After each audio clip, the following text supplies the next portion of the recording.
Okay, let's now discuss about the other current assets. In that we are discussing about the prepaid expenses. Okay, so prepaid expenses, you already know the expenses which have already been paid, for which you are going to enjoy the benefits in the present, since you paid the expenses in advance. For example, if I'm in this year and if I pay the 2022's rent today, so in the year 2002, my rent would be called prepaid rent. And for this, I'm gonna enjoy the benefits. That means I'm not gonna pay in the year 2022. I'm gonna save it. And since I've already paid it, the future probable economic benefits, I will definitely enjoy it. Am I right? I already paid. See, when you book a ticket, you pay a advance payment for which you will get the economic benefits in the future for the payment you have made. Am I right? In the same way, if you paid the rent already, so you will enjoy the benefits today and tomorrow. So this is a current asset. Am I right? So prepaid expenses are normal operating expenses that have been paid in advance. So they are recognized as assets on the balance sheet, as I said you. Over the time, they are expensed on the income statement and the value of asset is reduced. For example, now they have given an example. Like example, देखो. Suppose at the beginning of the year, a company makes a payment of 60,000 as advance payment for year's rent. मैंने अपने year के beginning में ही अपना पैसा पे कर दिया है. अब एक्चुअली में मैंने जो पैसा पे किया है वो 60,000 है. ठीक है. And this results in reduction of cash. अब मेरा कैश अकाउंट में 1 लाख है बैलेंस शीट में. तो कैश में से मेरा 60,000 चले गया, तो बचा कितना कैश में? 40,000. And a corresponding increase in the prepaid expense. अब क्या हुआ, मेरा एक प्रीपेड एक्सपेंसेस क्रिएट हो गया एसेट साइड में 60,000. तो यहां से कैश में से कम हुआ और एक एसेट क्रिएट हो गया. Correct. At the end of the first quarter 3 months rent 15,000 will be expensed. 60,000 अगर ईयरली रेंट है बोल तो 5,000 मंथली रेंट है. फर्स्ट क्वार्टर में क्या होगा, 15,000 का एक्सपेंस आपका दिखाया जाएगा, रेंट 15,000. ठीक है. एंड पूरे ईयर जब हो जाएगा तब आपका पूरा का पूरा रेंट एक्सपेंस हो जाएगा. Correct.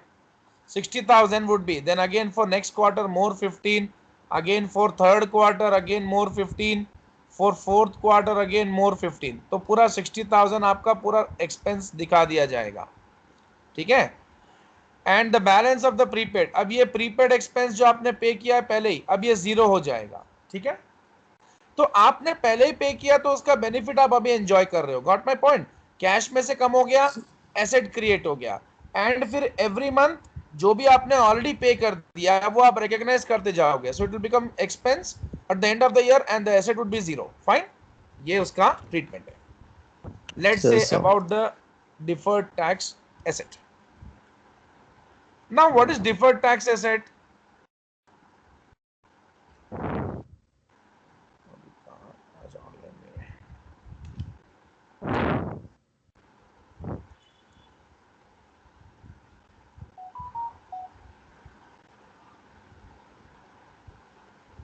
Just a second.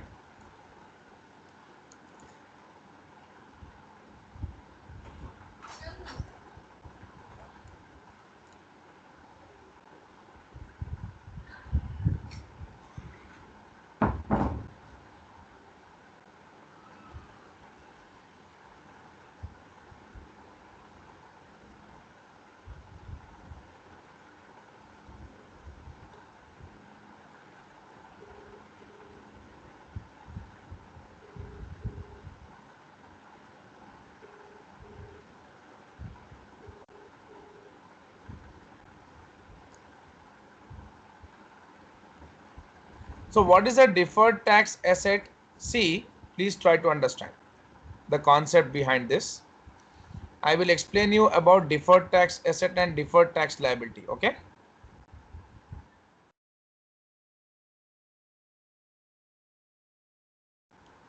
See, suppose this is your tax, this is the end of the year, correct? So at the end of the year you prepare a financial statement. At the end of the year you prepare a financial statement.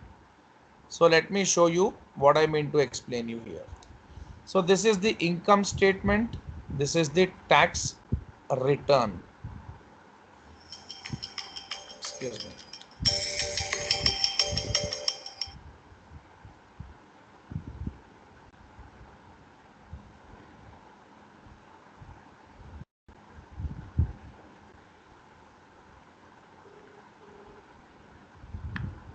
Hello, हाँ sir, class चल रहा है, आप join करिए ना. Shall I call once again? Okay, okay, please come soon, huh? Yeah, yeah. I've again made a call to you. Yeah.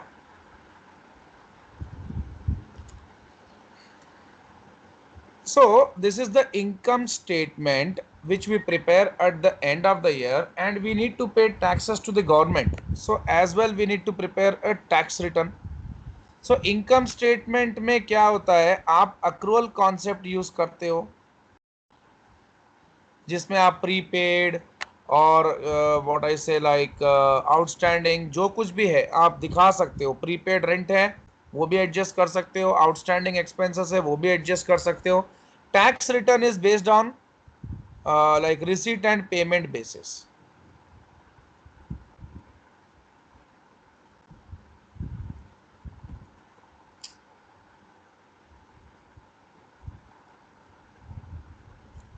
ठीक है, ये रिसीट एंड पेमेंट बेसिस पे होता है. Now what I mean to say about receipt and payment basis is,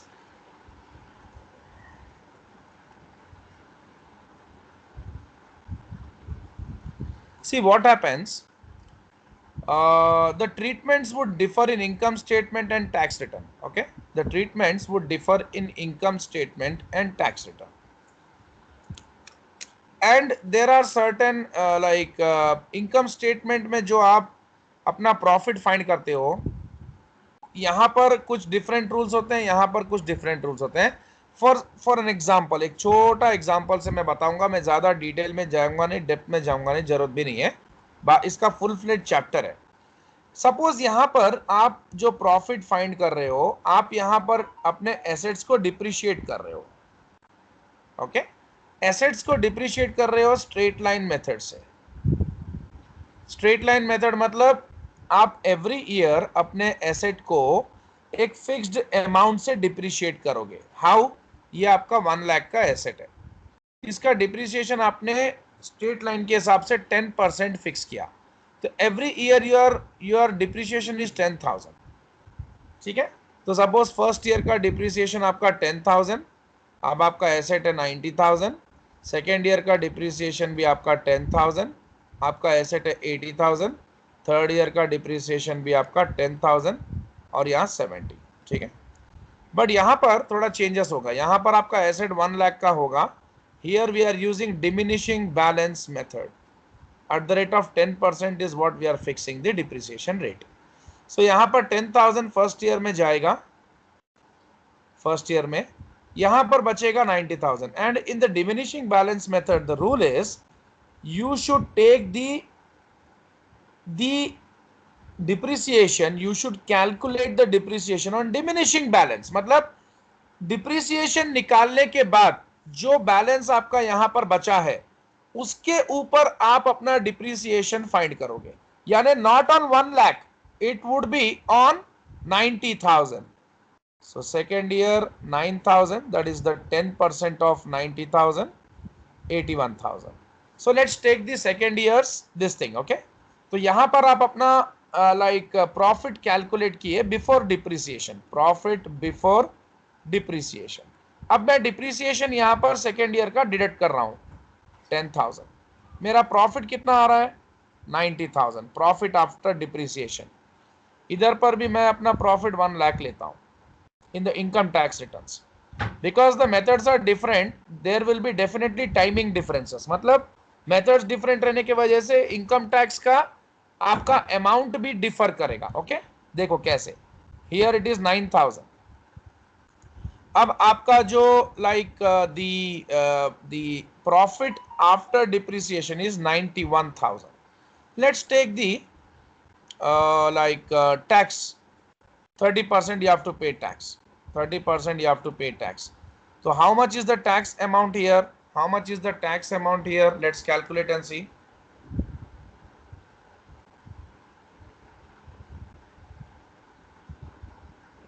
$90,000 का 30% is 27,000.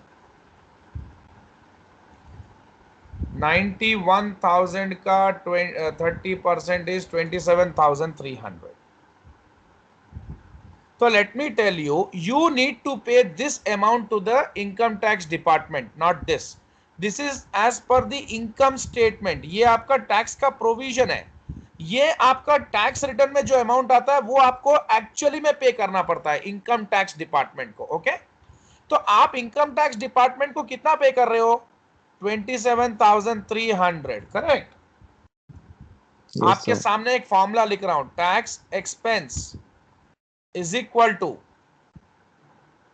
Tax expense का formula होता है tax paid plus deferred tax liability minus deferred tax asset. ये फॉर्मूला होता है आपका टैक्स एक्सपेंस का. इसके ऊपर मत जाओ अभी, आप एक काम करो, ये तो सिर्फ फॉर्मूला बताने के लिए बता रहा हूं मैं. सिंपल वे में आपको समझाता हूं क्या हो रहा है. आपको टैक्स रिटर्न के हिसाब से इनकम टैक्स डिपार्टमेंट को टैक्स पे करना है बॉस. कितना पे करना है? कितना पे कर रहे हैं आप? 27,300. करेक्ट और रॉन्ग? यस और no? Yes sir, yes sir. और आप कितना बता रहे हो अपने बुक्स में? 27,000. तो आपने कितना एक्स्ट्रा पे किया? 300. तो जो एक्स्ट्रा आपने पे किया, आपको पे करना था इतना, आपने पे कर दिया इतना. तो ये जो 300 आपने एक्स्ट्रा पे कर दिया. ओके, तो ये फ्यूचर में आप रिवर्स कर सकते हो. रिवर्स मतलब जब आपने एक्स्ट्रा पे कर दिया तो फ्यूचर में जब आपका टैक्स आप पे करोगे तो ये 300 वो लोग आपसे कम लेंगे. Got my point? अब नेक्स्ट ईयर में अगर मेरा टैक्स पे करना है 10,000, तो इनकम टैक्स डिपार्टमेंट 300 माइनस करके 9,700 आपसे ले लेगा. तो ये रिवर्स हो गया. Case number 2. Case number 2, suppose आपका इनकम टैक्स, आपका जो फाइनेंशियल स्टेटमेंट्स है, फाइनेंशियल रिपोर्ट है, उसमें आपका प्रॉफिट जो है वो है 1 लाख फॉर एग्जाम्पल. यही एग्जाम्पल समझो बॉस, यही एग्जाम्पल. यहां पर 90,000 के जगह पे मैं 1 लाख ले रहा हूं. करेक्ट. और ये आपका टैक्स रिटर्न है. टैक्स रिटर्न में आपका जो ये आपका प्रॉफिट है फाइनेंशियल रिपोर्ट्स के हिसाब से, और टैक्स रिटर्न में आपका प्रॉफिट जो है वो 90,000 है. ठीक है. आप कभी, और 30% आपका टैक्स है, 30% टैक्स रेट है. आप कभी भी जो टैक्स है वो इनकम टैक्स रिटर्न के अमाउंट के हिसाब से पे करते हो. तो 30% इसका होता है 27,000, इसका 30% होता है आपका 30,000. तो आप पे कितना कर रहे हो बॉस? कितना पे कर रहे हो? 27,000. और एक्चुअली में आपको पे कितना करना है? बुक्स में कितना बता रहे हो? 30,000. तो आपको आपका जो टैक्स एक्सपेंस है वो है 30,000. Correct. Is equal to tax paid कितना है आपका? 27,000. 27,000. आपको पे कितना करना है? 3,000. वो आपका क्या हो गया? Deferred tax liability. फ्यूचर में पे करोगे आप. करेक्ट. Yes sir. और अगर वही पहला वाला केस में लेके आता तो टैक्स एक्सपेंस आपका जो था वो कितना था? 27,000 था. करेक्ट. हाँ, मैं लिखता हूं यहाँ फॉर्मूले में लिखता हूं. 27,000 था. टैक्स कितना पे किए आप? 27,300. 27,300. तो आप एडिशनल पे किए. करेक्ट और रॉन्ग? आपको कुछ एक्स्ट्रा पे करना है या आपको इतना ही पे करना है एक्सपेंस के हिसाब से? आप पे इतना करे बॉस, पे इतना करे. आप बुक्स में इतना दिखा रहे तो मतलब एडिशनल 300 पे करे ना. तो डिफर्ड टैक्स एसेट 300 माइनस करेंगे तो ये इक्वेशन बैलेंस होगा। यहां पर आप पे इतना कर दिए, आप दिखा इतना रहे हैं, तो एडिशनल इतना पे करना बाकी है आपको फ्यूचर में, ठीक है ना। आप यही हमेशा कभी भी याद रखो, टैक्स रिटर्न के हिसाब से जो अमाउंट आता है वही पे करते हो। वो पे कर दिए और दिखा कितना रहे, आप अपना निकाले, आप देखे कि मेरे को 30,000 पे करना है, लेकिन सर टैक्स रिटर्न आवाज के हिसाब ब्रेक हो से रही आप सर इतना पे आपकी। कर दिए, इतना पे करना बाकी है। इधर पर इतना पे कर दिए, ज्यादा पे कर दिए, ठीक है ना, तो इतना आपको फ्यूचर में आपको रिफंड मिल जाएगा, बेनिफिट मिल जाएगा। तो ये आपका हो गया डिफर्ड टैक्स एसेट। सिंस आपने एडिशनल टैक्स पे कर दिया, आपको फ्यूचर में रिफंड मिलेगा, इसका बेनिफिट मिलेगा। ये आपका डिफर्ड टैक्स लायबिलिटी, ये आपका एक्स्ट्रा आपको पे करना होगा फ्यूचर में, क्योंकि आपने कम टैक्स पे किया। दोनों भी कॉन्सेप्ट क्लियर। तो इसमें एक छोटा सा कंक्लूजन आप ड्रॉ कर लो boss. When income tax expense is less than tax paid, यानी आपका टैक्स पेड ये है, इनकम टैक्स एक्सपेंस ये है, तो आपको डीटीए क्रिएट होता है, deferred tax asset. If income tax expense is more than tax paid, definitely आपका टैक्स एक्सपेंस ज्यादा है, आप पे कम कर रहे हो, तो डिफर्ड टैक्स लायबिलिटी क्रिएट हो जाती है।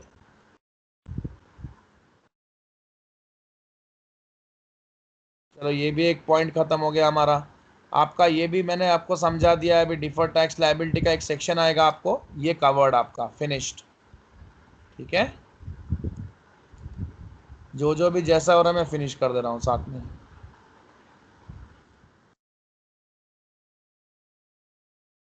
अभी इसमें मैं एक टॉपिक छोड़ दूंगा आपको, क्योंकि वो टॉपिक आपको पूरा एक चैप्टर रहेगा, मैं अभी बता के वेस्ट है, आपको कंफ्यूज होगा वो, ठीक है।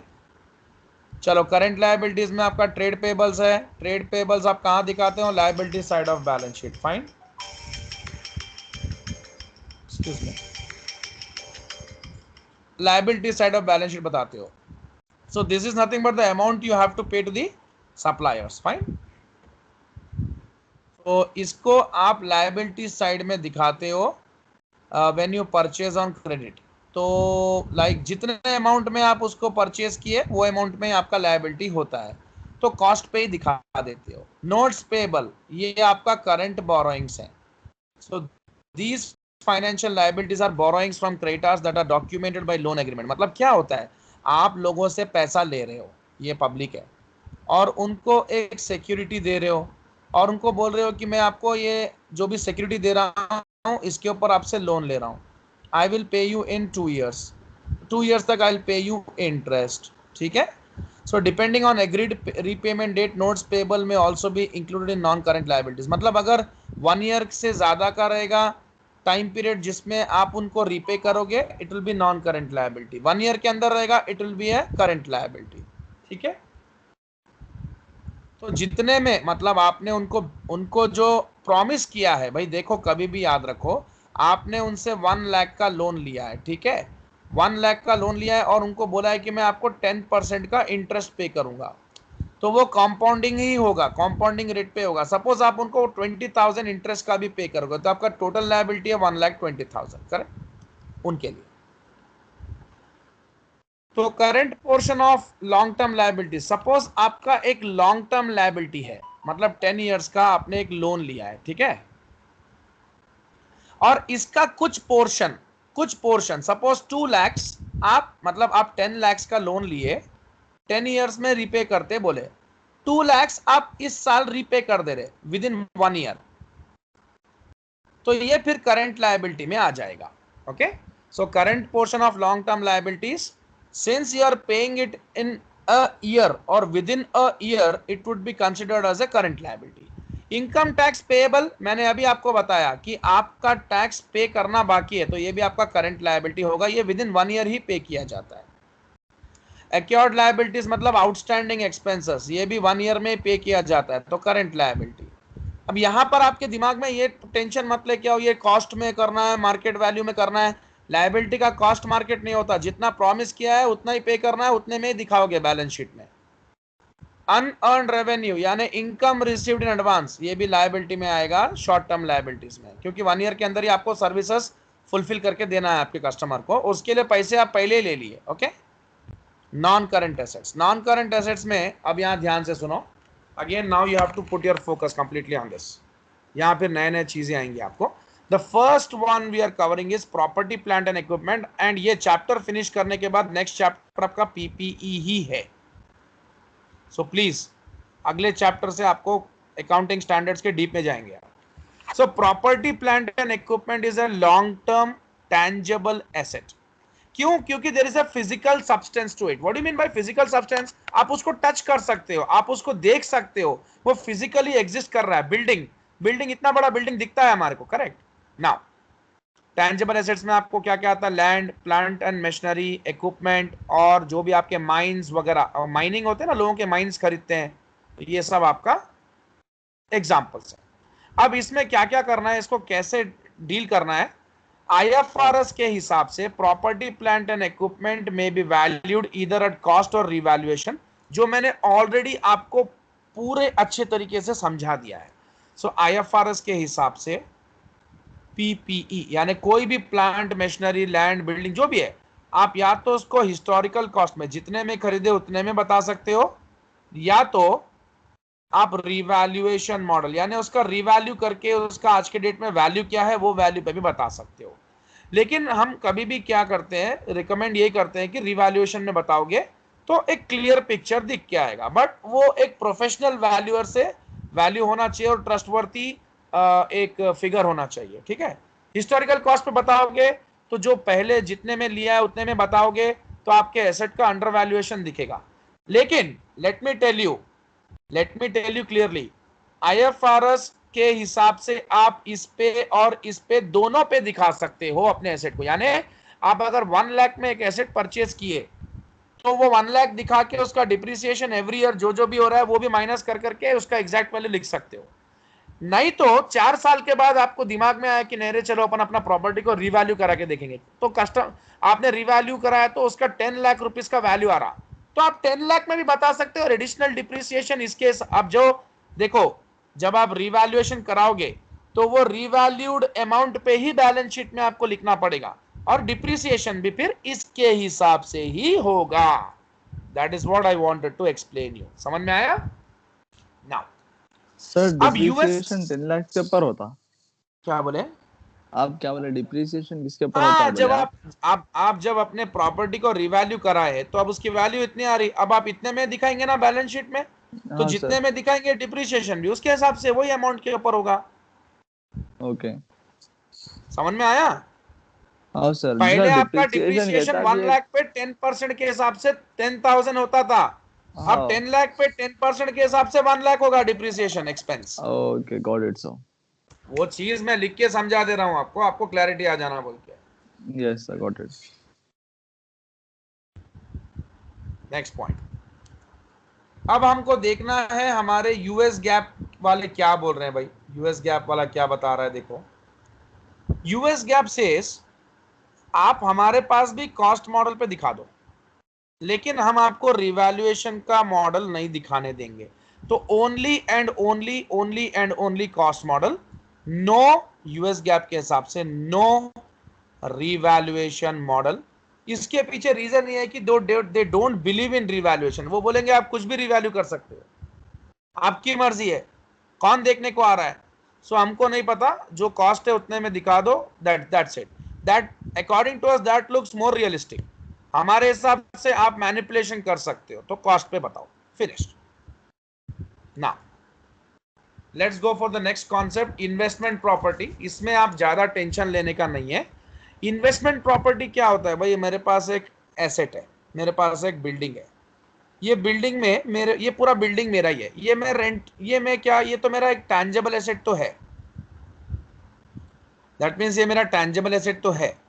टैंजेबल एसेट होने के साथ साथ इसको मैं अपने लिए यूज नहीं कर रहा हूं, इसको मैं यूज कर रहा हूं रेंटल पर्पस के लिए, यानी मैं रेंट पे चढ़ा दिया, मैं रेंट पे किसी को दे दिया, मतलब ये इन्वेस्टमेंट प्रॉपर्टी का कैटेगरी में आ गया ना? यस और no? Yes sir, yes I sir. Am giving it on lease. और मैं क्या किया, मेरे पास एक लैंड है, 10 एकर्स का लैंड है आउटस्कर्ट्स पे, This I am not using for my own purpose. I am just looking that after 10 or 20 years, the value of this would be very high and I would sell it.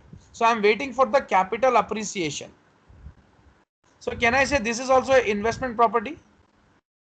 Yes. Yes, अरे मैं ये तो मैं investment करके रखा ना, खुद के लिए थोड़ी यूज कर रहा हूं. तो अब इनको कैसे अपन लिखना अपने बैलेंस शीट में? As per IFRS says you can use cost model और फेयर वैल्यू मॉडल. तो दोनों में क्या फर्क आया आपको? फॉर टैंजेबल एसेट्स जो मैं ऊपर लिख के दिया आपको, टैंजेबल एसेट्स में आप क्या किए थे? IFRS में आप कॉस्ट मॉडल भी यूज किए एंड रिवैल्यूएशन भी यूज किए. यहां रिवैल्यूएशन नहीं यूज करके क्या यूज कर रहे हैं अपन? fair value. Fair value. What is the difference between revaluation model and fair value model? Almost same, sir. देखो, आप एक बार ध्यान से सुनो, यहां पर फिर कुछ इंपॉर्टेंट कॉन्सेप्ट आ रहा है. एक्चुअली में क्या है, आपको ये चैप्टर पढ़ाने से पहले मैं आपको बेसिक का चैप्टर एक पढ़ाना था, तो छोटा सा एक वो हो गया. मैं उसका वीडियोस देता हूं आपको आज.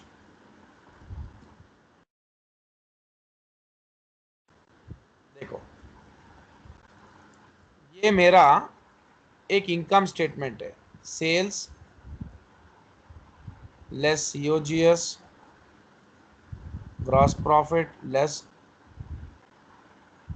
सपोज ऑल इनकम्स में ऐड कर दिया, लेस ऑल एक्सपेंसेस में माइनस कर दिया, मेरे को आ गया नेट प्रॉफिट. ठीक है.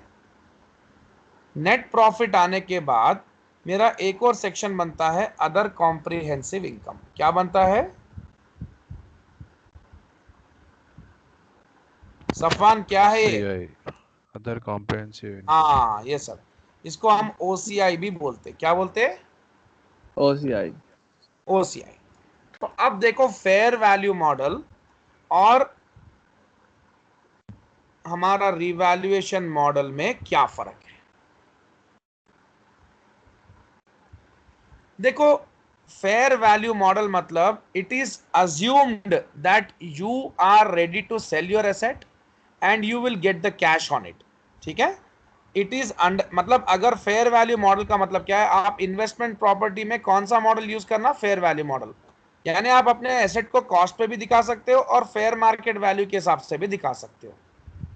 लेकिन हम अगर प्रॉपर्टी प्लांट एंड इक्विपमेंट की बात करें, इन्वेस्टमेंट प्रॉपर्टी भी आपका टैंजेबल एसेट ही है, लेकिन इसका कैटेगरी इन्वेस्टमेंट में आ रहा है, क्योंकि आप इसके ऊपर रेंटल इनकम और इसको होल्ड करके रखते हो लॉन्ग पीरियड के लिए, ताकि इससे कुछ इसका दाम बढ़ जाए और हमारे को अच्छे पैसे मिले बेचे तो. Correct. Property plant and equipment में भी टैंजेबल एसेट्स ही है, लेकिन इनको आप यूज नहीं करते, इनको आप इन्वेस्टमेंट के हिसाब से नहीं लेते हो, इनको आप मैन्युफैक्चरिंग के लिए, बिजनेस यूज के लिए यूज कर रहे हो. करेक्ट और रॉन्ग? Yes, sir. यहां पर आप इधर पर भी आप कॉस्ट मॉडल और रिवैल्यूएशन मॉडल पे दिखाते हो. अब इधर पर और इधर पर क्या फर्क होता है? सी, फेयर वैल्यू मतलब fair value model, fair market value और फेयर वैल्यू मॉडल में क्या होता है? It is presumed that you are ready to sell the asset immediately and get gains from it. आप वो एसेट को अभी मार्केट में बेचने के लिए रेडी है और वो आपका इन्वेस्टमेंट प्रॉपर्टी है. आप उसको अभी बेचने के लिए रेडी है और आपको उससे गेन्स आ जाएगा. ये प्रिजम्पशन होता है. प्रिजम्पशन, ऐसा सोचा जाता है, ऐसा एस्टिमेशन होता है. करेक्ट. मेरे को क्वेश्चंस अभी आप मत पूछो, क्योंकि ऐसा आपकी बुक्स में भी ऐसे ही लिखा हुआ है कि investment properties are presumed to be understood that they are readily available for sale. Investment property are presumed to be that they are immediately available for sale. यानी आप अभी उसको बेचने के लिए रेडी हो. अभी आप उसको बेचे तो आपको गेन आता नहीं आता आपके हाथ में? Gain on sale of asset. और ये जो gain on sale of asset है आपको किसके फॉर्म में आता? Cash. और ये हमारा रियलाइजेबल नेचर का गेन है कि नहीं है? है सर. रियलाइजेबल नेचर का मतलब अपने को पैसे हाथ में आ रहे, फिजिकल कैश हाथ में आ रहा. तो जो कुछ भी आपका एसेट जिसको आप बेचने को रेडी है और उसका गेन आपको आ रहा है कैश के फॉर्म में, उसको आप किस में दिखाते? P&L में दिखाते। किस में दिखाते? P&L. P&L, यानी आप नेट प्रॉफिट फाइंड करने से पहले वो इनकम को इधर लिख देते आप। समझ में आ रहा? ये इनकम है ना आपका? Yes sir. ये इनकम है कि नहीं है? है सर.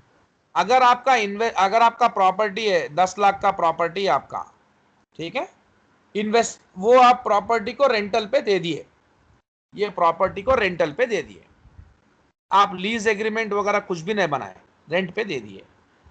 अब क्या हुआ कि आपको एक कस्टमर रोज आ रहा आपके पास, बोल रहा भैया मेरे को ये बेच दो ना प्रॉपर्टी, मेरे को यूज में आ जाता, मैं आपको जो बोले वो देने को रेडी हूं। एक 3-4 महीने से आपके पीछे घूम रहा, वन फाइन डे वो आ गया, वो बोला मैं आज तो डील करके ही जाता हूँ, बैठ गया वो। आप भी बोले चलो रे भाई अच्छा है ना, ये रेंटल वेंटल क्या है, मेरे को भी बेच के I will invest somewhere else. तो वो बोला कि I am ready to pay you some 15 lakhs for this, मैं आपको इसका 5 लाख एक्स्ट्रा पे करने को रेडी हूं। आप 10 लाख बोल रहे ना, चलो वो प्रॉपर्टी तुम 2 लाख में लिए, कितने में लिए? 2 लाख में। हाँ, आज उसको कितना देने को रेडी हो? आपको 15 लाख रुपए देने को रेडी है। मतलब चलो ठीक है, चलो 2 लाख नहीं 10 लाख में लिए, 10 लाख का property is ready to pay you how much? 15 lakhs। तो 5 lakhs आपके लिए क्या है? Profit, gain. तो ये जो गेन है, आप क्या बोलते हैं उसको, ये सपोज आप क्या किए, उससे बातचीत कर लिए, आप उसको बेचते बोल के बोले, लेकिन आप नहीं बेच रहे उसको। आप ऐसा समझो भैया, मैं जो बोल रहा हूँ वो सिचुएशंस को प्लीज एनालाइज करो। आपको एक कस्टमर रोज, एक जना आके रोज पूछ रहा भैया मेरे को ये बेच दो, तो बोला मैं आपको 15 लाख देने को रेडी हूँ। आप उसको बोले भाई तुम कितना देते? चलो ठीक है मैं बेच देता हूँ, चलो कोई बात नहीं, कितना देते? उन्होंने बोला मैं आपको 15 लाख रुपए देने को रेडी हूँ। तो आपको क्या समझ में आया कि आपकी प्रॉपर्टी का आपको कितना एक्स्ट्रा मिल सकता है? 5 लाख। अब ये इन्वेस्टमेंट प्रॉपर्टी जो आपका है, ठीक है ना, इसको आप बैलेंस शीट में कितने में बता सकते हैं? 15 लाख। ये क्या है आपका? इन्वेस्टमेंट है, फेयर वैल्यू है। फेयर मार्केट वैल्यू, जो मार्केट में पार्टिसिपेंट्स आपको देने के लिए रेडी हैं, जो मार्केट में पार्टिसिपेंट्स आपको देने के लिए रेडी हैं, वो वैल्यू आप बैलेंस शीट में बता सकते। कैसा बताते हैं? ये आपका बैलेंस शीट है। अब आपके दिमाग में आता ऐसा कैसा बता लेते, 10 लाख बता रहे थे 15 कैसे बताते? भैया ऐसा है, investment property 10 lakhs, 5 lakhs add कर देते। आप क्यों ऐड करते? एक्स्ट्रा देने को रेडी हो 15 lakhs। अब इनकम में क्या दिखाते? इन्वेस्टमेंट प्रॉपर्टी में जो इंक्रीमेंट हुआ वो आपके लिए गेन है कि लॉस है? गेन है सर। 5 lakhs बता देते हैं यहाँ पर गेन। आपका प्रॉपर्टी का वैल्यू बढ़ा ना? हाँ सर। करेक्ट और wrong? Yes sir, correct sir. That's it sir एक डाउट अभी इसको बेचे नहीं आप भाई, आपको हमेशा यही समझना है प्रिजम्पशन की we are ready to sell it, तभी आप फेयर मार्केट वैल्यू पे बता रहे, नहीं तो नहीं बता सकते। करेक्ट। नाउ पॉइंट नंबर 2, ये समझ में आ गया ना? यहां पर ऐड कर दिए और यहां पर 5 लाख इनकम में बता दिए in profit and loss statement, ठीक है ना? सर एक डाउट। अब देखो मैं एक और चीज आपके पास यहां पर यूज कर रहा, ओसीआई। अब ये क्या है? ओसीआई आपका प्रॉपर्टी है, यानी प्रॉपर्टी प्लांट एंड इक्विपमेंट। इसको आप कॉस्ट पे भी बता सकते हैं और किस पे बता सकते हैं? रिवैल्यूएशन मॉडल पे भी आप दिखा सकते हैं। अब यही आपका एक प्रॉपर्टी है, वो प्रॉपर्टी आपका क्या है बोले तो बिजनेस में यूज कर रहे हैं आप, 10 लाख का है, ठीक है, मतलब बिल्डिंग है आपका। आप क्या करें? एक रिवैल्यूअर को बुलाए, उसको बोले भैया बताइए इसका मेरा वैल्यू क्या है आज मार्केट में। वो बोला 15 लाख है साहब, 15 लाख। तो ये जो 15 लाख ये हम बेचने के लिए रेडी नहीं है, क्योंकि ये हमारा बिजनेस में यूज कर रहे हैं हम लोग। करेक्ट और रॉन्ग? भाई इन्वेस्टमेंट प्रॉपर्टी का प्रिजम्पशन क्या है? You are ready to sell. But property plant and equipment जो बिजनेस में यूज कर रहे हैं वहां प्रिजम्पशन नहीं यूज करते, आप सेल कर रहे हैं बोल के। समझ में आ रहा है? हेलो, मैं आपको रिवैल्यूएशन, मैं आपको रिवैल्यूड वैल्यू और फेयर मार्केट वैल्यू का डिफरेंस समझा रहा हूं भाई। इसके अंदर में डिफरेंस क्या है? इसके अंदर डिफरेंस ये है कि फेयर मार्केट वैल्यू का मतलब आप बेचने को रेडी है, और आप ये प्रिजम्पशन होता है कि आप बेचने को रेडी है। यहां पर आप बेचने को रेडी नहीं है, सिर्फ आप उसका वैल्यू चेक करवा रहे, बस। समझ में आ रहा? हाँ सर। यहां पर भी आपका वैल्यू ही चेक हुआ, नहीं हुआ बोल के नहीं है, बट यहां पर क्या सोचा जाता है कि आप बेच देते उसको, रेडी हुआ बेचने के लिए, ठीक है ना? इसीलिए आप रेडी हो बोल के आप, हम क्या सोच रहे हैं, आपके हाथ में पैसा भी आ जा रहा, वो प्रिजम्पशन के ऊपर हम उसको कहां दिखा रहे? स्टेटमेंट ऑफ प्रॉफिट और लॉस में दिखा रहे। लेकिन रिवैल्यूएशन मॉडल में आपका एसेट का वैल्यू कितना हो गया? 15 लाख हो गया, 5 लाख एक्स्ट्रा हुआ कि नहीं हुआ? लेकिन ये 5 लाख आपको हाथ में नहीं आ रहा, ये खाली बुक्स में बढ़ा, बस। किस में बढ़ा? बुक्स। आप इसको बेचे क्या? नो। आप बेचे क्या इसको? No no no. नहीं सर। यस, नहीं बेचे ना। देखो, इन्वेस्टमेंट प्रॉपर्टी में the presumption is you are ready to sell. Revaluation model में there is no presumption that you are ready to sell, you are just revaluing it. आप सिर्फ उसका वैल्यू चेक करवा रहे हो। तो आप वैल्यू चेक करवाए और आपके दिमाग में आए कि भाई अपना एसेट 15 लाख का है, 5 लाख एक्स्ट्रा है, तो हम इसको रियलिस्टिक यही रहेगा कि हम अपने बुक्स में 15 लाख पे बताएं। तो आपका बैलेंस शीट बनाते, आप बैलेंस शीट में क्या करते? आपका पीपीई 10 लाख, इसको 5 लाख ऐड करते, 15। ये तो ठीक है, ये तो सेम इन्वेस्टमेंट प्रॉपर्टी के जैसा हो गया। लेकिन जो एक्स्ट्रा 5 लाख आया ना, वो आप कहां दिखाते मालूम? ओसीआई सेक्शन में दिखाते, रिवैल्यूएशन सरप्लस और रिवैल्यूएशन गेन बोल के। मतलब क्या है इसका? देखो, जो भी इनकम आपकी नॉन रियलाइजेबल नेचर की होती है, क्या बोल रहा हूं मैं? Non realisable value. Non realisable nature का मतलब क्या है? वो नॉन रियलाइजेबल नेचर मतलब आपको हाथ में पैसा नहीं आएगा। इन्वेस्टमेंट प्रॉपर्टी में हम ये प्रिजम्पशन कर रहे हैं कि हाथ में आ जाएगा। जो भी हाथ में आ जाएगा कैश के फॉर्म में, वो पीएनएल में दिखाया जाएगा। किस में दिखाया जाएगा? पीएनएल। पीएनएल, नेट प्रॉफिट के ऊपर, नेट प्रॉफिट के ऊपर, इनकम्स में, अदर इनकम्स में। लेकिन जो हमको ये पता है कि हम सिर्फ वैल्यू करवा के चेक कर रहे हैं, उसको बेच नहीं रहे हैं, उसका पैसा हमारे हाथ में नहीं आएगा, सिर्फ बुक्स में वैल्यू बढ़ रही है। उस केस में वैसे टाइप के इनकम को हम बोलते हैं नॉन रियलाइजेबल नेचर इनकम। और ऐसे non realisable nature income net profit calculate करने के बाद एक और सेक्शन आता है आपका, वो सेक्शन को हम कहते हैं अदर कॉम्प्रिहेंसिव इनकम सेक्शन। उसमें आप उसको रिवैल्यूएशन सरप्लस या गेन बोलकर 5 लाख बताओगे। ठीक है, चलो एक फॉर्मेट दिखाता हूं, वो देखो।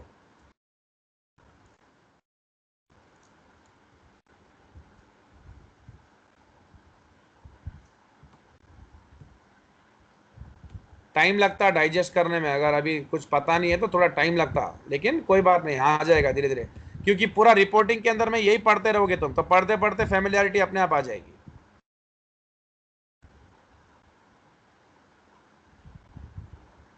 देखो, आपके सामने एक फॉर्मेट दिखाता हूं।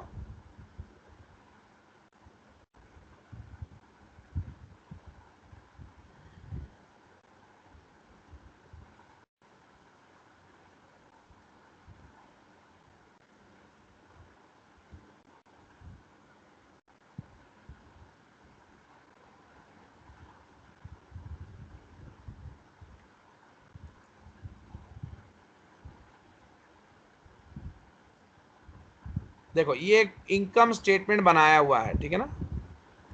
इसमें देखो, रेवेन्यू,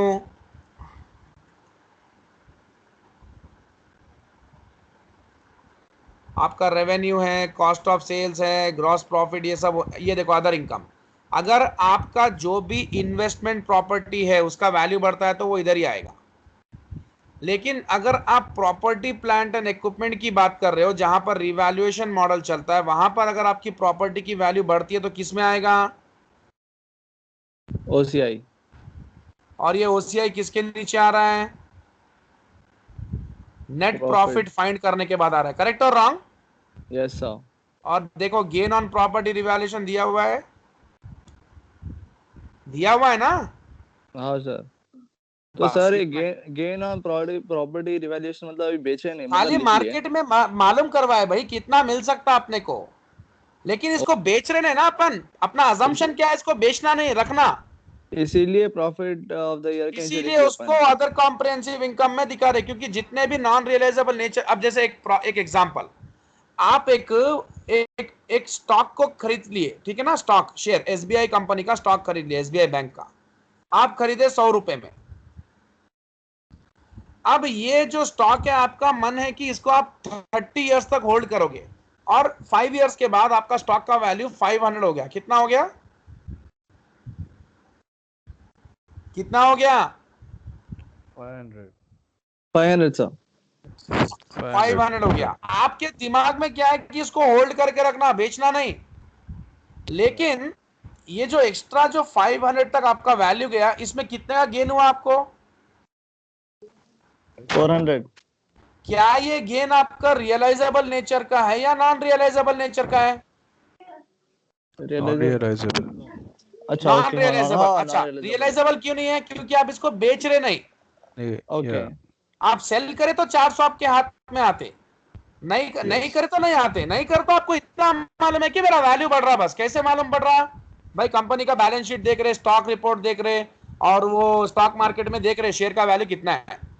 तो जब ये नॉन रियलाइजेबल नेचर का है, तो इसको फिर भी हमको अकाउंट करना पड़ेगा। शेयर होल्डर, आप ये जो कंपनी है, आपकी कंपनी जो प्रॉफिट आ रहा कंपनी का, उसको एसबीआई का स्टॉक खरीदने से, भाई ये कंपनी का नाम है विल्सन कंपनी। विल्सन कंपनी को इस साल प्रॉफिट आया तो उन्होंने क्या सोचा, चलो अपन ये प्रॉफिट को, जो भी पैसा हमारा प्रॉफिट का है, उससे हम एसबीआई के स्टॉक में इन्वेस्ट कर देते हैं। इन्वेस्टर्स को तो रिटर्न देना है ना इसको कमा के। अब Yeah. इन्वेस्टर्स क्या पूछ रहे, भैया तुम एसबीआई का स्टॉक तो खरीद लिए, उसका वैल्यू बढ़ा कि नहीं बढ़ा? तो कंपनी बताया हाँ बढ़ा, 100 रुपए में हम स्टॉक कर दे, आज 5 साल के बाद वो 500 हो गया। तो इन्वेस्टर बोले वो 400 रुपए जो बढ़ा वो कहां दिखा रहे तुम? कहां दिखा रहे? Other No, CIE. Comprehensive income में दिखा रहे। ओसीआई में। कैसे बोल के दिखा रहे? इस बस वैल्यू बढ़ा Gain दी on. उसका। Yeah. Gain gain on on hold on holding. Stock holding, क्योंकि आप इसको होल्ड Okay. करके रख रहे लॉन्ग टाइम तक, उसको आप इधर पर दिखाओगे। क्यों? अब क्वेश्चन आएगा इसमें क्यों दिखा रहे, इसमें क्यों नहीं दिखा रहे? भैया उसको बेच रहे थोड़ी। अगर उसको बेच देते तो 400 हमारे हाथ में कैश आता, वो रियलाइजेबल नेचर का इनकम होता, उसको हम दिखा सकते हैं पी&एल में, वो भी नेट प्रॉफिट के ऊपर अदर इनकम सेक्शन में। ठीक है ना? जो पैसा हाथ में नहीं आएगा, नॉन रियलाइजेबल नेचर का होगा, उसको हम दिखाएंगे ओसीआई में, ओसीआई सेक्शन में। बस भाई एक छोटा सा डिवीजन समझो, ये आपका सेल्स, ये आपका सीओजीएस निकाले, ये ग्रॉस प्रॉफिट आया, इसको इसमें से इसको आप अदर इनकम ऐड करें, और अदर एक्सपेंस जो भी मतलब आपके नॉन ऑपरेटिंग नेचर के एक्सपेंस से माइनस करें, आपको आ गया नेट प्रॉफिट। नेट प्रॉफिट के बाद आपका आता है ओसीआई सेक्शन। तो आपका जो सिर्फ एक एक डिवीजन पॉइंट है वो ये है, रियलाइजेबल नेचर का इनकम इसमें दिखाएंगे, ठीक है, यानी नेट प्रॉफिट के ऊपर अदर इनकम्स के सेक्शन में, और नॉन रियलाइजेबल नेचर का इनकम दिखाएंगे ओसीआई में, नेट प्रॉफिट के नीचे। मतलब रियलाइजेबल नेचर का इनकम किधर दिखाएंगे? नेट प्रॉफिट के ऊपर। Yeah. और नॉन रियल का इनकम किस में दिखाएंगे? नेट प्रॉफिट के नीचे। किस में? ओसीआई सेक्शन में। That's it. Okay. Yes sir, got it.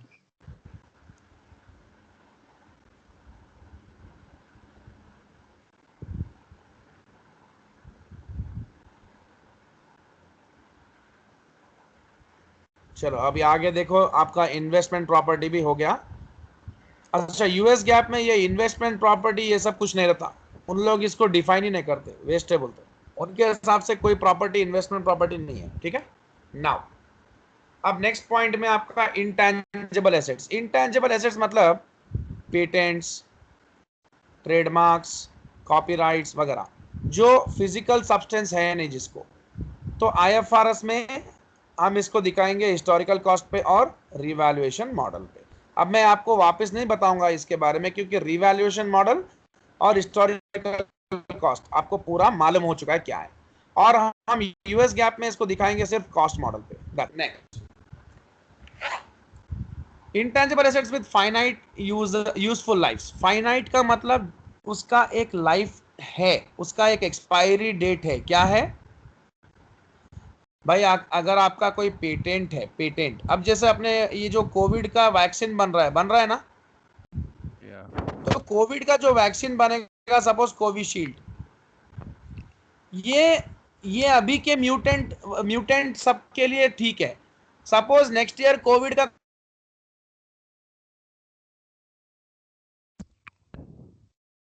Not audible, James. Hello sir, आवाज चली गई आपकी। Hello, Yeah, it's fine now. या आ रहे sir. so what I'm saying is the Covishield vaccine has been made for COVID-19 virus। तो अब ये Covishield का पेटेंट करवा लिया, कौन करवाया? AstraZeneca company. अब ये पेटेंट जो है, इसका एक लाइफ टाइम है, वो लोग खुद एस्टिमेशन निकाले कि 1 ईयर तक चलेगा ये। क्यों? क्योंकि अपना जो ये जो मतलब वेरिएंट्स हैं, पहले वुहान वेरिएंट आया, फिर यूके वेरिएंट आया, ब्राजील वेरिएंट आया, साउथ अफ्रीकन आया, भी इंडियन वेरिएंट चल रहा है, एक बंगाल भी चल रहा, एक आंध्र प्रदेश वेरिएंट भी चल रहा। तो ये वैक्सीन अगर उसके लिए, वो नए वेरिएंट्स के लिए, म्यूटेटेड वर्जन्स के लिए अगर अच्छी नहीं है बोले, तो ये पेटेंट वेस्ट हो जाता। And these guys know, the people who deal with virus and virology, they know that the virus is going to mutate and उसके लिए फिर नया वैक्सीन होना अपने को। समझ में आ रहा? तो ये पेटेंट जो है ना, ये अमोर्टाइज हो जाएगा। क्या हो जाएगा? अमोर्टाइज। अमोर्टाइज मतलब जैसे आपका टैंजेबल एसेट्स में डिप्रिसिएशन माइनस करते ना, वैसे आप इनटैंजेबल एसेट्स में अमोर्टाइजेशन निकाल देते। मतलब मैं बताता हूं, देखो, आपका एसेट 1 लाख का है, उसका डिप्रिसिएशन 10% है, तो 10,000 इसमें निकाल दिए। आपका पेटेंट का वैल्यू, जिसका जो मतलब पेटेंट का कॉस्ट कैसे मालूम होता? ये पेटेंट एस्ट्राजेनेका क्या करा, एक कंपनी को बेच दिया। वो पेटेंट बेचे तो एस्ट्राजेनेका कंपनी को 10 लाख रुपीस मिले, तो वो पेटेंट का कॉस्ट 10 लाख है। अब वो 10 लाख का 10% अगर हम माइनस करेंगे 1 लाख, तो इसको हम डिप्रिसिएशन नहीं बोलेंगे, इसको हम बोलेंगे अमोर्टाइजेशन। मतलब डिप्रिसिएशन की जगह पे दूसरा नाम है, उतना ही है। क्योंकि सर वो अच्छा, नॉन टैंजेबल ना, इसीलिए। हाँ इंटैंजेबल है ना सर, इसीलिए। हाँ, इंटेंजिबल के लिए अमोर्टाइजेशन। अब देखो क्या होता है कि कुछ कुछ एसेट्स का लाइफ नहीं होता। अब तुम्हारे दिमाग में आएगा, अगर मैं टैंजेबल एसेट्स की बात करूं तो लैंड का लाइफ नहीं होता। तो लैंड हमेशा अप्रिशिएट होता है क्योंकि इसका वैल्यू कम नहीं होता। लेकिन इंटैंजेबल एसेट्स में भी एक ऐसा एसेट है जिसका लाइफ नहीं रहता, वो है गुडविल। ये गुडविल क्या है बॉस? भाई गुडविल जो होता है, एक इंसान का नेम, फेम, ये सब गुडविल होता है, करेक्ट? अब इंसान का name and yes fame sir. मतलब एक इंसान जिंदा रहे तो भी उसका गुडविल रहता, वो मर गए तो भी उसका गुडविल रहता। आज हमारे, अब हम गुडविल की बात करें तो 2000 साल से भी बहुत गुडविल चल रहा है। Jesus Christ all the good values amongst the people. तो वो गुडविल अभी भी चल रहा है कि नहीं चल रहा है? चल रहा है कि नहीं यस चल रहा है सर, बॉस? Yeah, चल रहा है yeah. Sir. And Prophet Muhammad has taken birth long time back. I think कितने 1000 years, 1500 years। यस सर, 1500 में भी। हाँ, तो प्रॉफिट मोहम्मद ने पूरे वर्ल्ड को बहुत कुछ सिखाया, ट्रूथफुलनेस के बारे में और गुड वैल्यूज के बारे में। उनका गुडविल आज तक चल रहा है। लॉर्ड कृष्णा, लॉर्ड रामा, ये जितने भी मतलब जो भी मतलब बड़े बड़े लोग हैं, इनका गुडविल है कि नहीं है अभी तक? यस। है सर। महात्मा गांधी का भी गुडविल है। तो गुडविल इंसान रहे तो भी रहता, नहीं रहते तो भी रहता।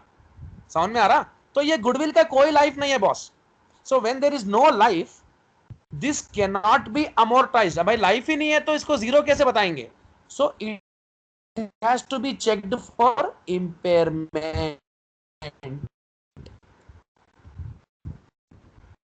तुम्हारे को समझ में आ रहा है? अब एक सर आपकी तुम एक आवाज कट छोटा रही सा, सर।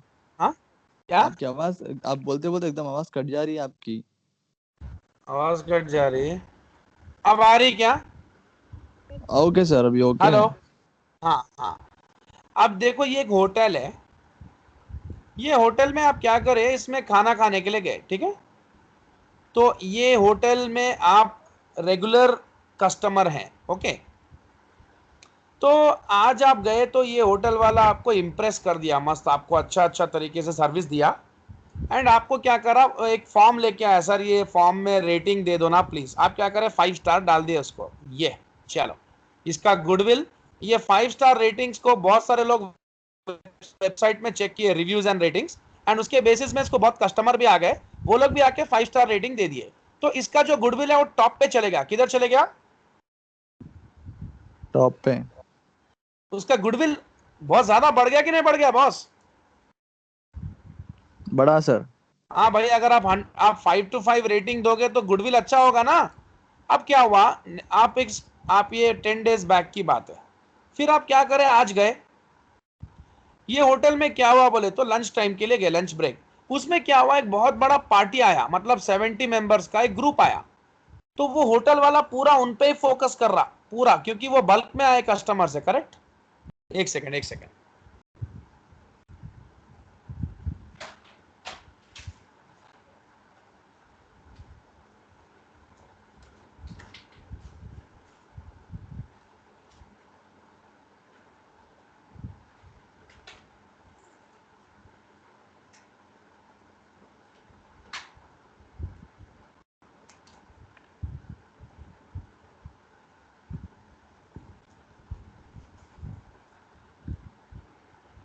हाँ, तो अब इसमें क्या, बल्क में 70 कस्टमर्स आए, वो पूरा फोकस वहीं कर रहा, आपको उन्होंने फोकस भी नहीं कर रहा, आपके ऊपर कुछ ऐसा आके इंपॉर्टेंस भी नहीं दिखा रहा। आपका दिमाग खराब हो गया।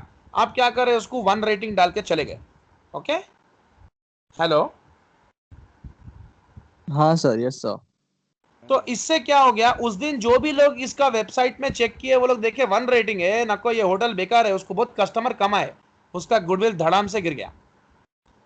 अब क्या हुआ, वो आपको फोन करा, सर प्लीज आइए ना हमारे पास, ऐसा नहीं करिए, आप हमारे ओल्ड कस्टमर हैं। आप बोले भाई तुम्हारे पास बड़े बड़े कस्टमर बल्क में आए तो तुम हमको फोकस ही नहीं कर रहे, हम नहीं आते। वो बोला नहीं नहीं साहब आइए, आप 2 मेंबर्स आइए, मैं 2 लोगों को और कॉम्प्लीमेंट्री आपको आपको ये एक कुछ ना कुछ आपको मैं रेसिपी दूंगा, कॉम्प्लीमेंट्री आपको आइटम्स कुछ भी एक्स्ट्रा खाने के लिए दूंगा, आपको ड्रिंक फ्री करूंगा, जूस वगैरह।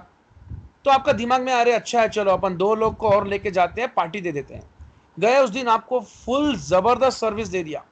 अब फिर आप क्या करें, 5 रेटिंग्स डाल दिए उसको। भाई इंसान तो क्या, इन लोग को आता है कैसे इंसान को मतलब मतलब मोल्ड करना। फिर इसका गुडविल टॉप मोस्ट चले गया, क्योंकि उस दिन फुल कस्टमर था रेटिंग देखकर। तो ये क्या हो रहा है, गुडविल जो है, गुडविल का वैल्यू कभी गिरता नहीं है बॉस, क्योंकि गुडविल जो है वो कभी भी खत्म नहीं होता।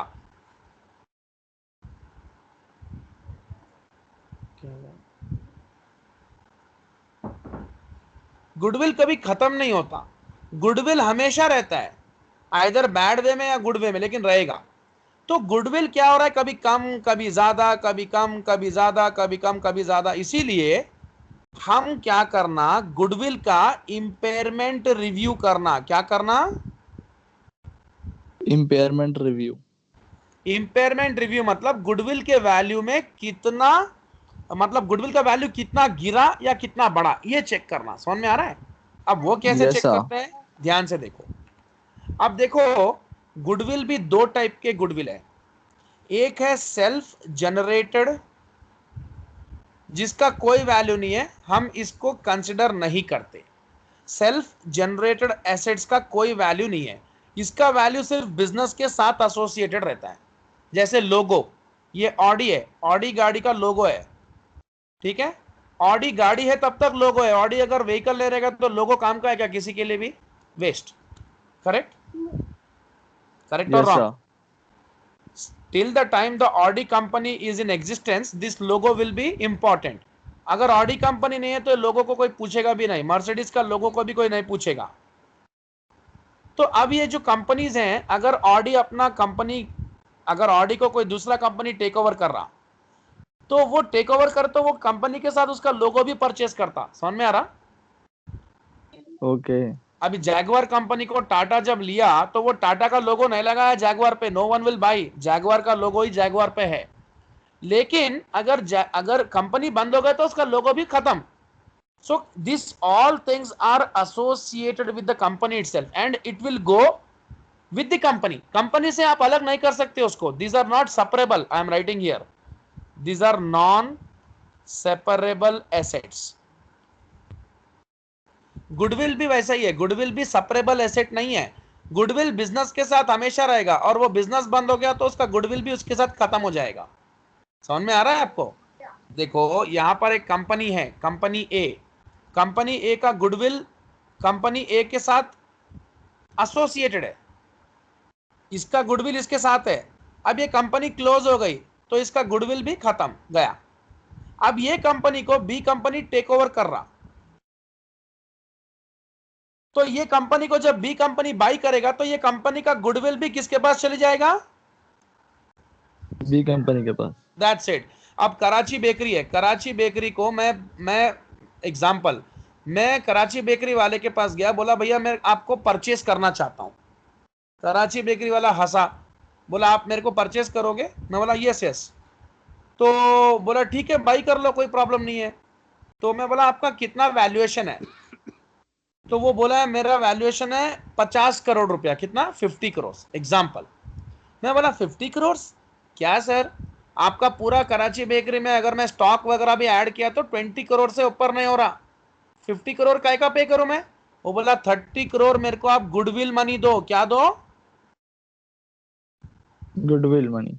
So goodwill is nothing but the additional amount what you pay for a business for its name, fame is nothing but goodwill. ये गुडविल मनी आपको कभी भी रिकवर हो जाएगा, क्योंकि कराची बेकरी का कितना पुराना बेकरी है, कितना नाम है, और ये 30 करोड़ आपको कभी भी रिकवर हो जाएगा। Got my point?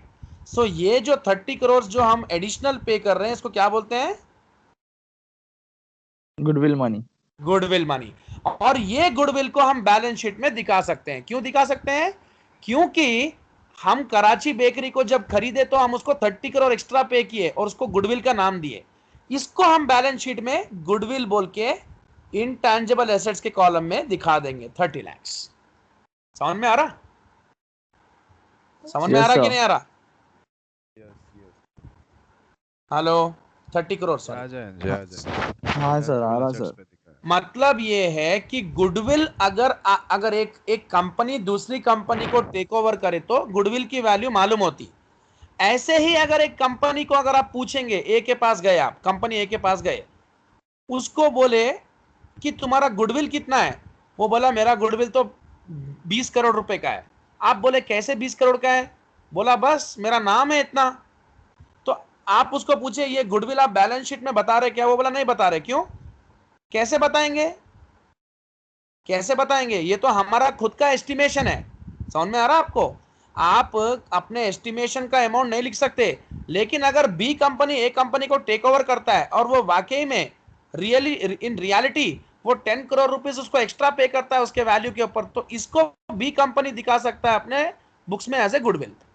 बोलने का मतलब ये है कि why the accounting standards does not consider the self generated assets. मतलब बोलने का मतलब यह है कि अगर यहां पर कंपनी ए बोलता है कि मेरा गुडविल 10 करोड़ है, तो वो इसको बैलेंस शीट में नहीं दिखा सकता। क्यों? क्योंकि वो तो कुछ भी बोल सकता है, वो 20 करोड़ भी बोल सकता है, 10 करोड़ भी बोल सकता है, 100 करोड़ भी बोल सकता है। इसका वैल्यू कौन किया इसका वैल्यूएशन? कोई भी नहीं किया, ये तो खुद से बोल रहा है। Yeah. समझ में आ रहा है आपको? Yes. Yes. Safwan, what I am yes saying, sir. Yes sir. Yes आप सर। अपने मुंह से कुछ भी बोलोगे तो people will not believe, but when really someone pays you, that time we can recognise it. क्योंकि पैसा पे किया बॉस, पैसा गया तो वो रिकॉग्नाइज कर सकते हैं। ओके, तो मैं अभी आपको क्या Yes, sir. समझा रहा हूं कि if you are saying that your goodwill is 10 crore and this goodwill you are saying based upon an estimation, this will be called a self generated asset। यानी आप अपना सेल्फ जनरेट करके बता रहे हो कि मेरा 10 करोड़ गुडविल है, तो this you can not right in the balance sheet. इसका वैल्यू बैलेंस शीट में नहीं आएगा। क्यों नहीं आएगा? आप जो कुछ भी बोलोगे उसके हिसाब से नहीं चलता है।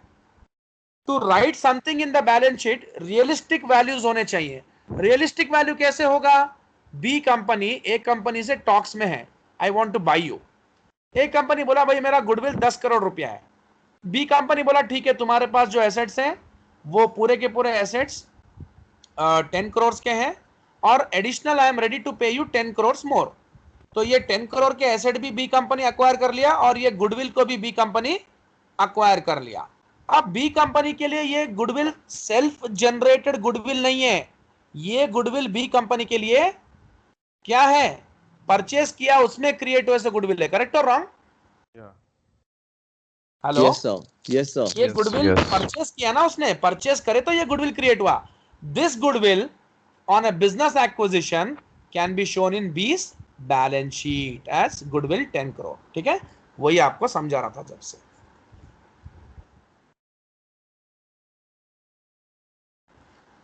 So intangible assets with indefinite life, indefinite useful lives are not amortized but are tested for impairment at least annually। अब एक बात समझ में आती है, अब ये बी कंपनी ए कंपनी को परचेस कर लिया तो गुडविल कितने का क्रिएट हुआ? 10 करोड़। अब बी कंपनी के दिमाग में क्या आ रहा है कि ये गुडविल स्टेबल है क्या? मैं आपको क्या बताया, गुडविल कभी भी स्टेबल नहीं होता। नहीं होता। तो एवरी ईयर बी कंपनी क्या कर रहा? चेक कर रहा ये गुडविल कम हो रहा कि ज्यादा हो रहा। जितना कम हो रहा, सपोज अभी 10 करोड़ का गुडविल है, अभी इन्होंने क्या करा, मार्केट में मालूम करवाया, तो मालूम चला कि ये अब कंपनी को जो आज ये कंपनी को अगर लोग परचेस करेंगे तो अब मालूम करवाया वो कि कंपनी का मार्केट में कैसा है, उसका वैल्यू कैसा है। तो उसका वैल्यू क्या हुआ? 1 करोड़ से गिर गया। कितने से गिर गया? 1 करोड़ से। तो 1 करोड़ उसका मतलब 10 करोड़ तो बैलेंस शीट में बता रहा है, और 9 करोड़ की वैल्यू लोग मतलब वैल्यूएशन में मालूम चला कि 9 करोड़ ही मिलेगा। तो 1 करोड़ क्या है उसके लिए? Impairment loss. ये इसको P&L में लिखना पड़ेगा उसको। नेक्स्ट ईयर गेन भी हो सकता है, नेक्स्ट ईयर गेन भी हो सकता है। ठीक है, अब गेन हुआ तो क्या करोगे? रीवैल्यूएशन गेन किसमें दिखाओगे? P&L. OCI, other comprehensive income. Okay, क्यों? क्योंकि ये जो गेन हो रहा है ये आपके हाथ में पैसा नहीं आ रहा है, ये सिर्फ वैल्यूएशन में आपको मालूम हो रहा है। Yes. Correct, non Yes. Realisable Yes. Nature income. अब आपके दिमाग में डाउट आएगा, सर जब ये नॉन रियलाइजेबल नेचर इनकम है OCI में दिखाना, तो impairment loss non realisable nature loss है ना। देखो, कोई भी एसेट का लॉस होता है तो P&L में ही दिखाना है उसको, OCI में नहीं। सिर्फ गेन होता है तो OCI में दिखाना है। अब इसमें और डिटेल में मत जाओ अभी के लिए, इसमें और भी बहुत केसेस रहेंगे, विल सी आफ्टरवर्ड्स। आज के लिए जितना बता रहा हूं उतना ध्यान रखो बस। इसमें क्या रिवर्सल विवर्सल ऐसे बहुत सारे केसेस आते हैं। मैं अभी तक आपको क्या बोल रहा था? Identifiable intangible assets. What do you mean bye identifiable intangible assets?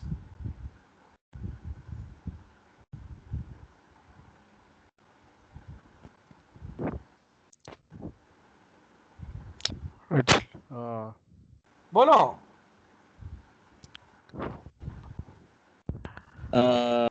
Sir land वो इंटेंजिबल देखो, आइडेंटिफाइबल इंटेंजिबल एसेट्स मतलब वो एसेट्स जिनको आप सेपरेटली बेचकर पैसा कमा सकते हैं। अब जैसे मैं आपको क्या बोला, ये आपका आपका कंपनी है, मैं आपको जो बता रहा हूं ये आपकी कंपनी है, ये कोवैक्सीन कंपनी है। अच्छा ठीक है, sorry, Bharat biotech. Bharat biotech का कोवैक्सीन बनाया वो। अब इसका पेटेंट राइट्स किसके पास है? भारत बायोटेक के पास है। करेक्ट? yeah. करेक्ट और wrong? Yes, yes. Yes sir. Patent का मतलब टेक्नोलॉजी इसके पास है, इसका उसने क्या करा, लीगल लाइक राइट्स इसने ले लिया है। पेटेंट मतलब कोई भी उसको नहीं बना सकता without permission of Bharat biotech. So identifiable tangible assets का मतलब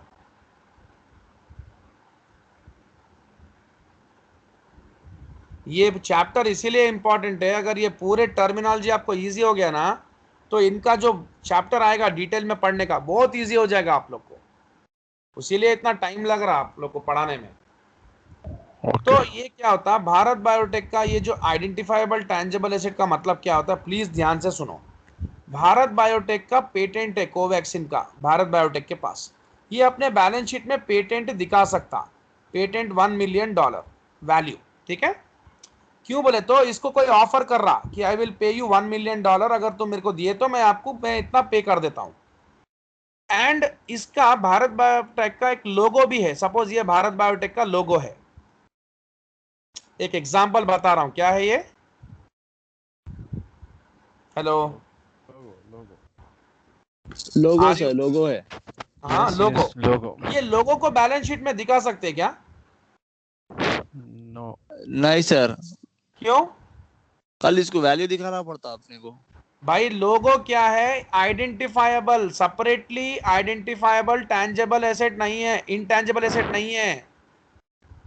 सेपरेटली आइडेंटिफाइबल इंटैंजेबल एसेट का मतलब क्या है बोले तो, ये जो पेटेंट है भारत बायोटेक किसी भी कंपनी को बेच सकता और पैसे ले सकता।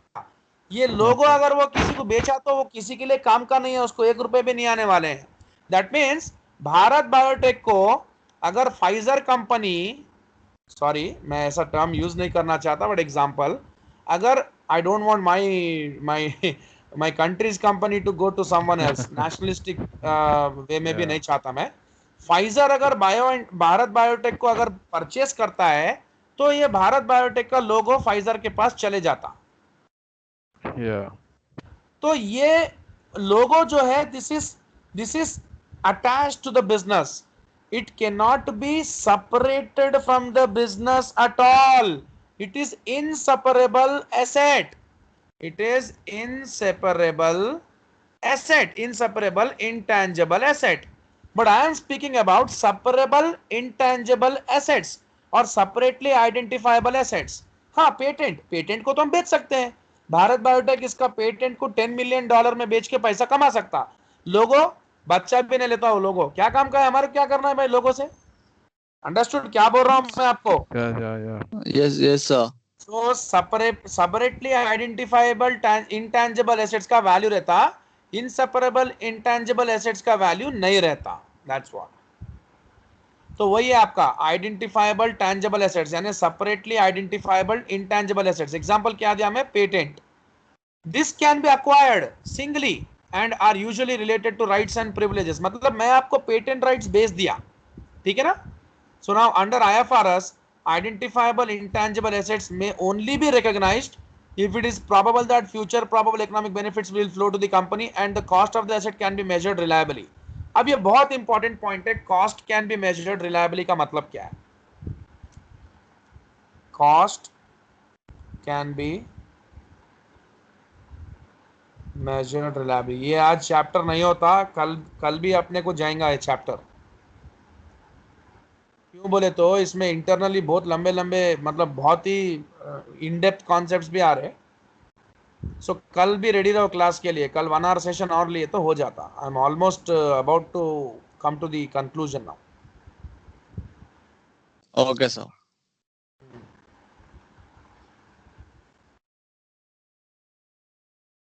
See what you mean by cost should be reliably measured, इसका मतलब क्या है, cost should be measured reliably. मैं इतना जल्दी जल्दी करने की कोशिश कर रहा हूं।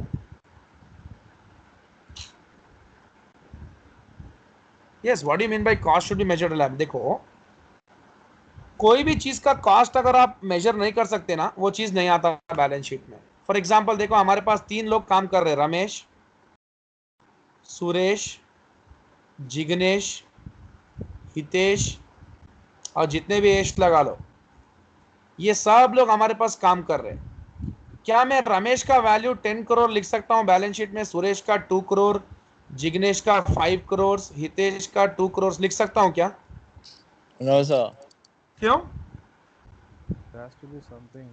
भाई, आई एम नहीं taking the services of Ramesh, Suresh, Jignesh and Hitesh and paying them a package of 1 lakh per month। But you are not selling them right sir. I'm taking I'm buying their services, I cannot buy them। So the cost of a human being cannot be measured reliably because there is no value to a human being। Human beings are invaluable.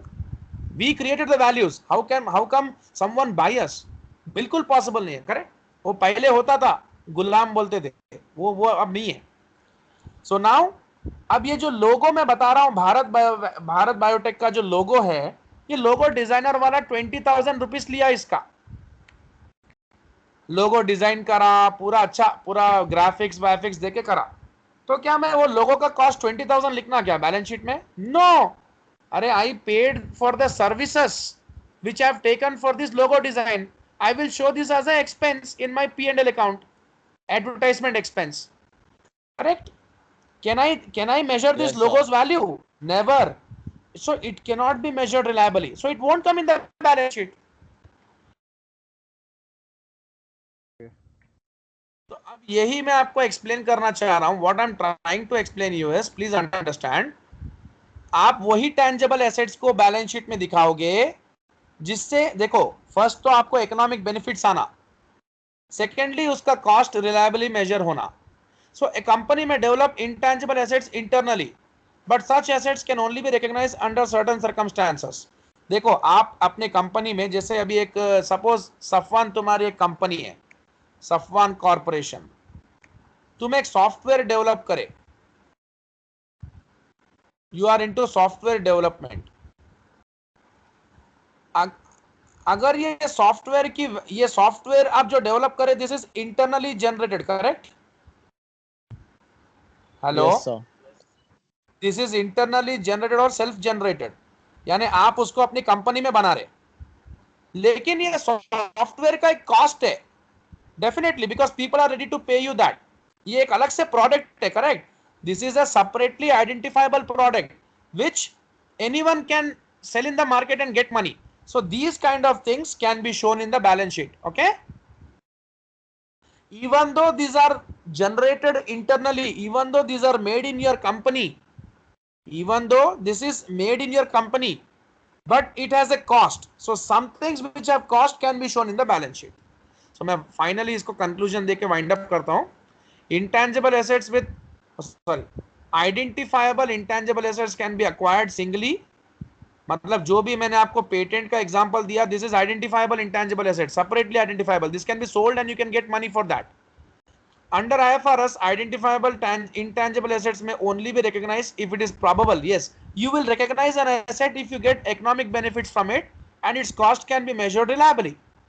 A company में develop intangible assets internally like software development, but such assets can only be recognized under certain circumstances. I said you how it can be recognized, because there is a cost to it. People are ready to pay you money for that. Now, under both IFRS and US GAAP, cost related to following are usually expensed.